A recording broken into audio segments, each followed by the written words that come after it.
안녕하세요. 지 몸뚱아리 하나 간수 못하고 설치는 신우 때문에 남편 버린 30대 여성입니다. 남편과는 대학 다니던 시절부터 알고 지낸 사이예요. 처음에 남편과 알게 되었을 때 제 나이 22살, 남편 나이 26살로 제 눈엔 군대까지 다녀온 남편이 한참 어른같이 느껴졌지요. 그래서 좋은 오빠 동생으로 지내다가 한층 더 가까운 사이로 발전한 건 제가 대학을 졸업하고 직장 생활을 시작하면서였어요. 남편과는 비슷한 업계에서 일을 하게 되면서 만나는 일이 잦아졌어요. 저는 저대로 사회초년생의 고달픔을 남편에게 털어놓으며 위안을 찾았고 남편은 남편대로 저와 보내는 시간이 즐거웠다 하더라고요. 제가 직장 2년차가 되던 해 남편이 저에게 결혼을 전제로 만나보지 않겠냐 제안해왔고 저도 남편에게 호감을 느끼고 있던지라 그러자 했습니다. 알고 지낸 시간이 길었던 덕분인지 사귀는 동안 어느 다른 연인들과 달리 작은 말다툼 한 번 없었어요. 양가 어른들과 지인들의 축복 속에서 부부의 연을 맺게 되었으니 앞으로 저희 앞에는 꽃길만 있을 줄 알았네요. 결혼 당시 남편의 상황에 대해서 살짝 이야기를 해보자면 일단 아버님은 공장에서 일을 하시는데 잘은 모르지만 석재를 가공하신다 들었어요. 어머님은 동네에서 떡집을 하시다가 몇 년 전 문을 닫으시고 이후로는 동네 아주머니들한테 가끔 소일거리를 받아다 하고 계신다고요. 그리고 남편의 형제 관계로는 위로 2살 많은 장가간 아주버님과 아래로 2살 어린 신우가 있습니다. 아주버님과 형님은 작은 마트를 운영하면서 시댁 근처에 살고 있었고 신우는 대학을 졸업한 뒤 취업 준비를 하고 있었지요. 경제적으로 넉넉한 환경은 아니었지만 그래도 가족들 모두 자기 몫을 한다고 해야 하나 한마디로 평범했어요. 한편 저희 친정의 경우 아버지는 초등학교 교사로 어머니는 고등학교 교사로 근무하셨습니다. 그러다 제가 결혼하고 얼마 지나지 않아 두 분 다 은퇴를 하셨고 지금은 두 분이 여기저기 여행 다니며 즐겁게 살고 계세요. 그리고 말이 나와서 말이지만 제가 형제자매가 따로 없는 외동이기도 했고 부모님 두 분 다 계속해서 맞벌이를 하셨던 덕분에 제 어린 시절은 주변 또래에 비해 유복한 편이었습니다. 신혼집 같은 경우 돈이 없었던 건 아니었지만 남편이 계속해서 이직을 목표로 하고 있던 탓에 지역을 정하기가 어려웠어요. 그래서 일단은 남편과 저 두 사람 직장 가운데 쪽에 위치한 빌라에 전세로 들어갔지요. 기본적인 가정가구도 잘 갖춰져 있어서 크게 불편할 것도 없었고요. 남편이 7천, 제가 7천 해갔는데 결혼식 비용이다. 전세다 뭐다 다 빼고 나니 2천 좀 안 되게 남았습니다. 깔끔하게 반반 나눴고 각자 관리하게 되었지요. 처음 몇 달은 너무 재밌게 잘 지냈어요. 정말 깨소금 볶는 신혼생활이었습니다. 친정 부모님도 친정 떠나 남편하고 사니까 그리 좋으냐며 놀리셨을 정도였지요. 하지만 얼마 지나지 않아 시댁에 한바탕 난리가 나면서 한마디로 온 집안이 쑥대밭이 되었습니다. 남편에게 2살 어린 신우가 있다고 했잖아요. 그런데 저희가 결혼하고 얼마 지나지 않았을 때 지나가는 말처럼 자기도 서울에서 취업 준비를 하고 싶다고 하더라고요. 당시 아가씨는 어머님 아버님과 같이 고향집에서 살고 있었습니다. 사실 20대 중반이면 한참 꾸미기 좋아하고 놀고 싶은 나이였으니 지방보다는 서울에 있고 싶은 그 마음을 이해 못하는 건 아니었어요. 하지만 신우의 말이 마치 오빠네 집에 있고 싶다는 식으로 들려서 제가 쉽게 호응을 해줄 수가 없었습니다. 가뜩이나 집들이 때 어머님 아버님이 올라오셔서는 방에 하나가 남는다며 잘됐다고 가족들 누가 와도 쉴 수 있겠다 좋아하셨는데 그게 제 귀에는 꽤나 걱정스럽게 들렸거든요. 그리고 남편이랑 신우랑 따로 이야기를 했는지 어쨌는지는 잘 모르겠지만 이후로도 신우가 제 앞에서 2-3번 정도 더 서울에 살고 싶단 소리를 하긴 했었는데 제가 그냥 그러냐 하고 떨떠름하게 넘겼네요. 하지만 신우는 제가 생각했던 것 이상으로 진지했던 모양이에요. 그런 대화를 나누고 한 달도 되지 않아서 취업 준비를 핑계 삼아 서울에 있는 고시원으로 들어왔더라고요. 그때 솔직히 어머님께서 저를 좀 원망하시는 눈치였어요. 듣자하니 신우가 저한테 몇 번이고 서울에 가고 싶다 소리를 했다는데 그러는 애한테 시원하게 한번 우리 집으로 오라 소리 해주면 어디 덧났겠냐고. 당신 딸, 그러니까 신우가 그 일로 저한테 많이 서운해한다나요. 그 이야기를 들었을 땐 저도 좀 억울했던 게 솔직히 신우가 처음부터 저에게 단도직입적으로 물어봤다면 저도 며칠은 와 있으라고 했을 수도 있지요. 그런데 자꾸 빙빙 돌려서 서울 좋냐, 서울 가서 살고 싶다. 그런데 돈이 없다. 그런데 서울 살면 너무 좋겠다. 그런 소리만 해대니 막말로 제가 뭐가 아쉬워서 먼저 우리 집에 와 있으라고 판을 깔아주겠어요? 하지만 여기까지도 어머님이 제 면전에 대고 뭐라고 화를 내고 그러신 건 아니니 그냥 억울하다 생각만 하고 넘겼습니다. 그런데 신우도 진짜 골 때리더라고요. 올라온 지 3개월 만에 사고를 쳐도 아주 큰 사고를 쳤거든요. 그건 바로 같은 고시원 위층에 사는 남자랑 연애를 했답니다. 연애만 했으면 다행이겠지만 그 와중에 애가 생겼다고 울면서 저희 남편과 아주버님께 어쩌냐고 전화를 했던 모양이에요. 두 남자가 그 자식 죽여버린다면 난리가 났는데 저나 형님 생각은 아니 애를 뭐 혼자 만드나요. 둘이 쿵짝이 맞으니 생긴 거 아니냐는 거였지요. 그런데 더 어이가 없는 건 남자 쪽에서 대번에 결혼 안 한다고 그랬답니다. 가서 지우던지 혼자 낳아 키우던지 마음대로 하라고 자기는 결혼 생각 없다고 아주 발뺌을 하더래요. 거기까지 알고 나니 그때는 아가씨가 좀 불쌍하더라고요. 형님도 일을 어쩌면 좋냐, 어머님 아버님께는 뭐라고 말하냐, 머리가 아파 죽겠다 하시고 사실 아주버님과 형님은 애들도 둘이나 키우고 있었으니 여러 가지로 저보다 더 마음이 복잡하지 않았을까 싶어요. 결국 그렇게 저희 부부, 아주버님네 부부 그리고 신우와 그 남자까지 6명이 만나게 되었습니다. 아주 그냥 만나기만 하면 그 남자 다리 몽댕이라도 부러뜨려 놓을 것 같이 저희 남편이고 아주버님이고 열을 내더니 막상 신우가 그 남자한테 절절 매는 걸 보니까 강제로 뜯어놓을 수도 없고 남자를 달래야겠다 싶었나 봐요. 자기들 여동생 인생은 어쩌냐며 거의 애걸복걸을 하더만요. 빈정거릴 생각은 없지만 그런 오빠들을 옆에 두고 남자한테 잘 보이려고 전전긍긍하는 신우를 보고 있으니 한심하기 짝이 없었네요. 그리고 세상에 비밀은 없다는 말처럼 하루는 어머님이 연락도 없이 신우가 어떻게 지내는지 한번 보셔야겠다며 반찬을 싸들고 서울에 오셨어요. 그리곤 모든 상황을 알게 되시었지요. 그 길로 어머님은 알아놓으시고 그래도 우여곡절 끝에 결국 신우는 결혼을 하게 되었습니다.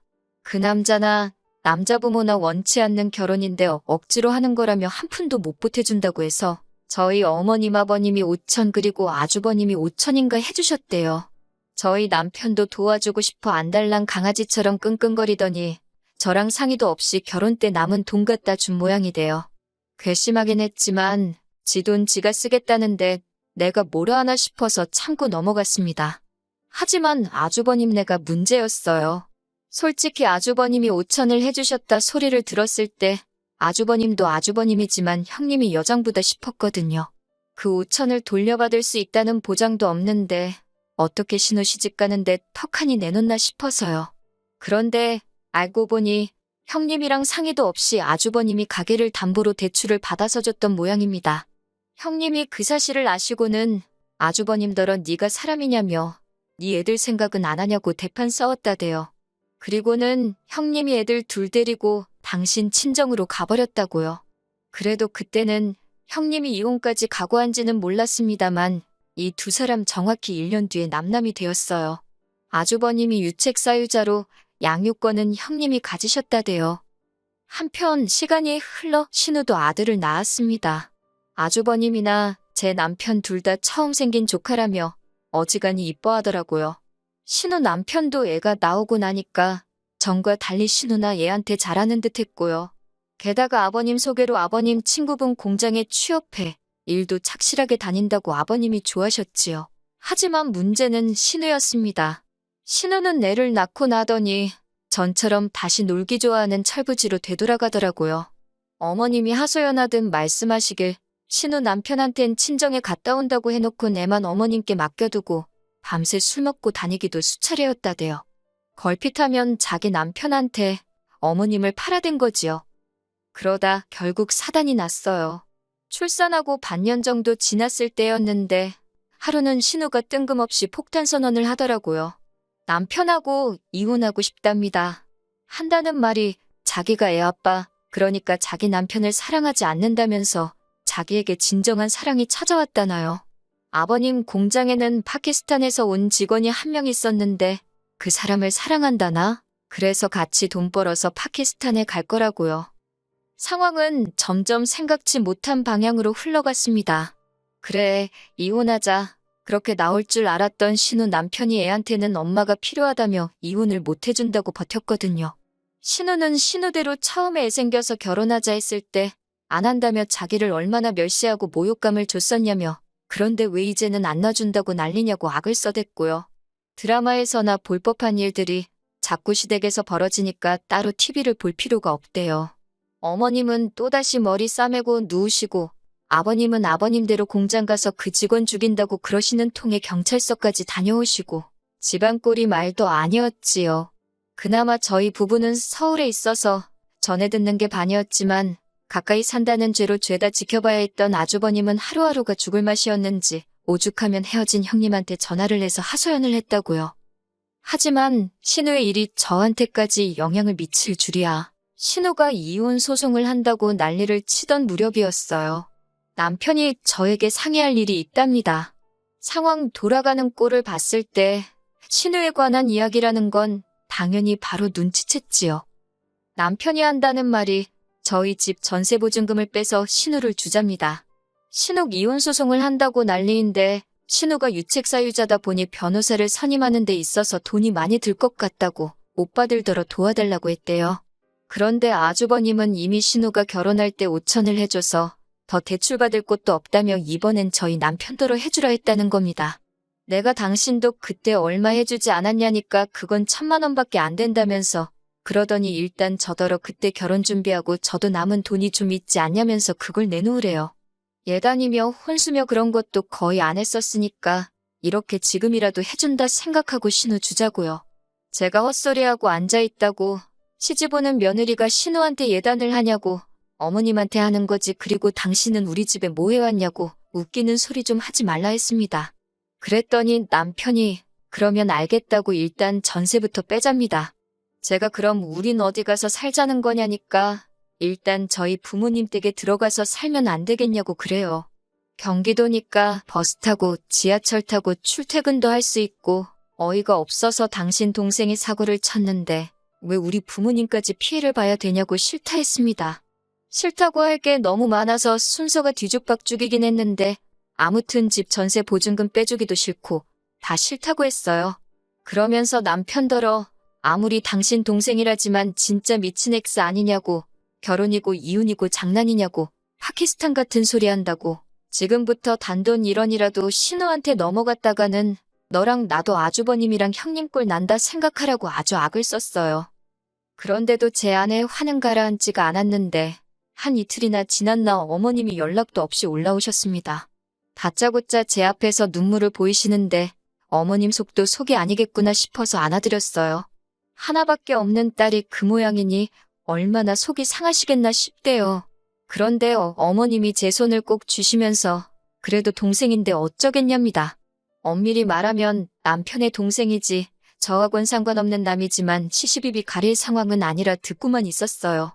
그러더니 곧이어 어머님이 저더러 그러면 저만 믿겠답니다.